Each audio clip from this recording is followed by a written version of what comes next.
Congressman Robert Barbers. Oo. Congressman Robert Barbers sa Quad Committee. Oo. Kung sakali, ito mga kababayan, bago ko umpisahan itong kay Robert Barbers or kay Robert Ace Barbers ng Surigao del Norte o del Sur ba, Congressman? Bago ko ano ito, gusto ko lang sabihin sa inyo na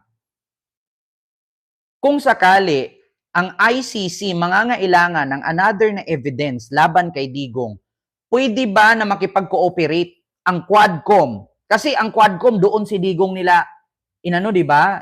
Hiniring at inamin ni Digong lahat doon na pumatay siya, meron siyang AGK squad, 'di ba?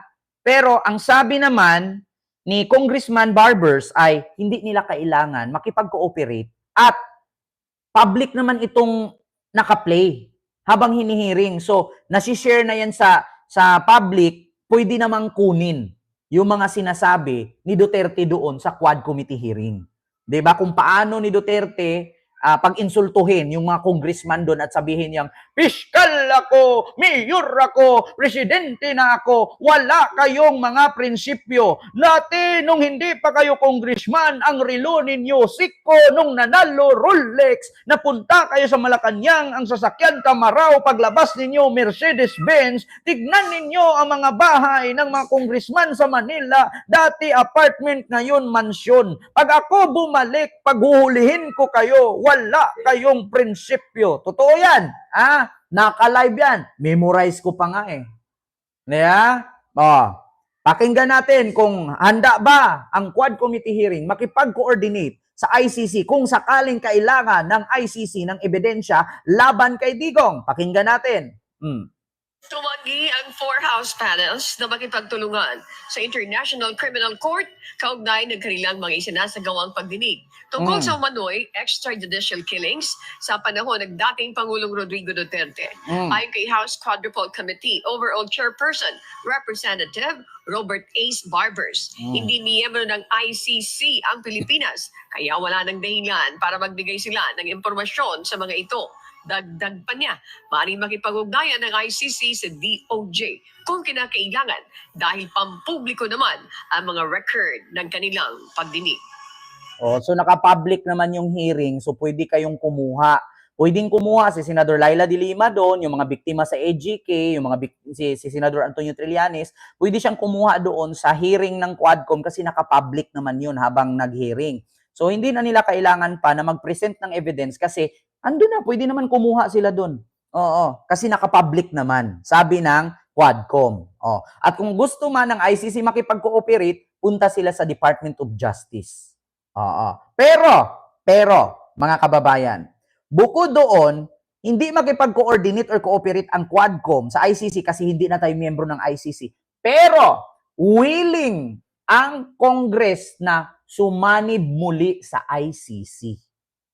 Pakinggan natin. No, we cannot be subjected to a subpoena. Maybe they can coordinate with the national government, perhaps with our DOJ.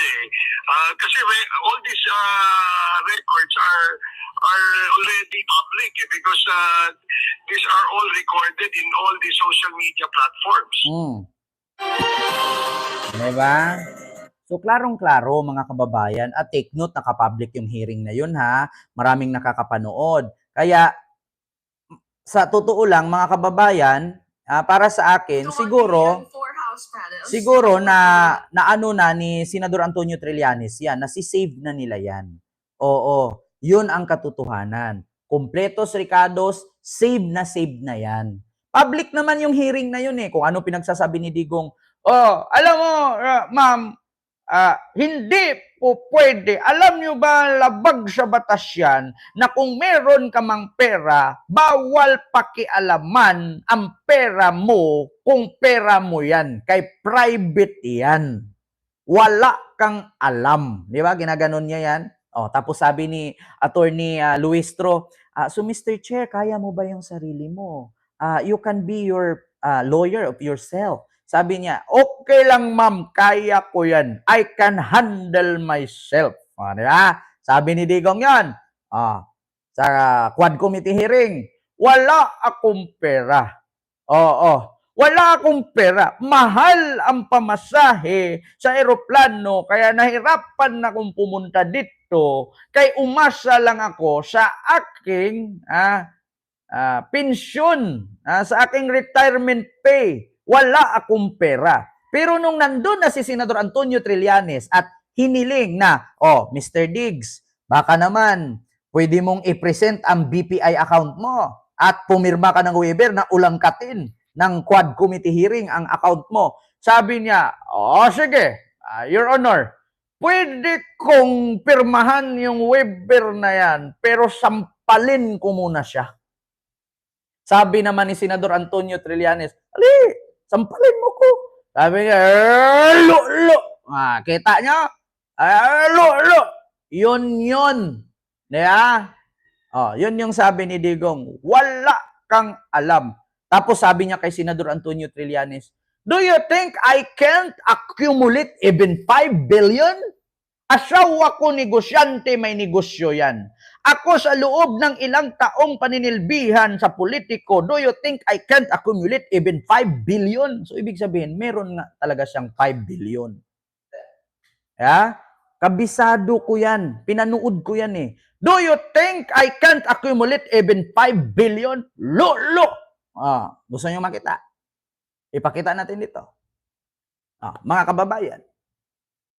Do you think I can't accumulate 5 billion? Ito na, mga kababayan.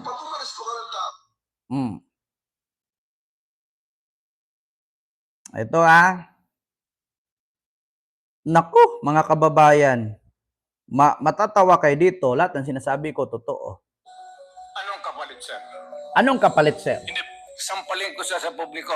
Sampalin ko siya sa publiko. Wala naman. Hindi, ngayon na. Ngayon na. Wala pong gano'n. Chairman, LTO ito. Sampalin ko sa publiko. Chairman, session suspended. Session suspended.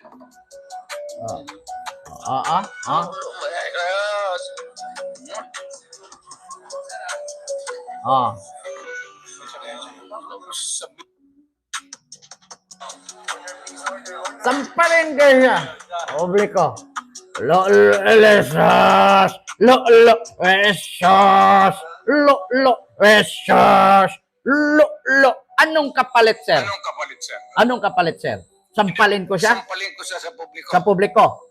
Wala naman. Hindi, ngayon na. Ngayon na. Wala pong gano'n. Lo. Sampalin ko sa publiko. Sos. Chairman, Lo. session suspended. Sos.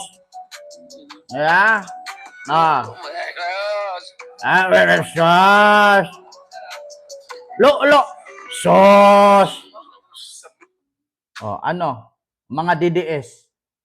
Sabihin niyo sa akin fake news, ako putang ina ninyo mga DDS. Putang ina ninyo mga DDS. Pinauwi ko ang tatay ko, nahuli tuloy. Ayun, nandun sa Netherlands. Putang ina ninyong lahat, DDS.